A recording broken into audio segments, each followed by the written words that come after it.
جوری بوکس 26 داریم که در حالت سلو و شافت ورودی صدا میکرده. از این دنده دیشلیاش هم خلصی داشتیم. این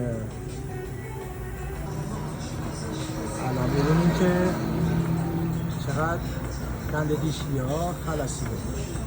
حالا بعد از تعویض دنده دیشلی هم خلصی نمیدونیم.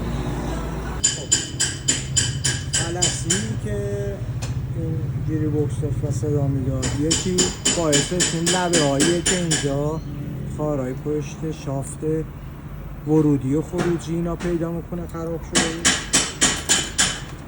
حقی که میزد گیری بوکس باعثش این دنده دیشلی ها بود که هم اینا تو جاش لق شده، اینا لق شده تو اینا مشخصه که اینا لق شده و بعدش هم داخل خود دنده هم اینا ببینید کتل کرده.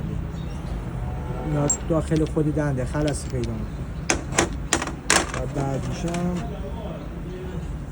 گل بیرینگ شافت ورودیش هم یه مقداری خرابی داشته که اونم تعویض شد.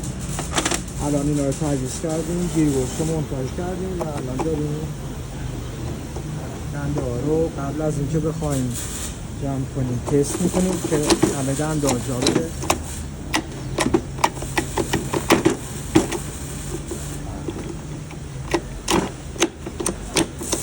الان میبینید که همه دنده ها جا رفت دیگه. وقتی دنده ها جا میره میذاریم رو حالت خلاص و دیگه کفی کار رو تمیز کنیم و پوسته رو جفت میکنیم.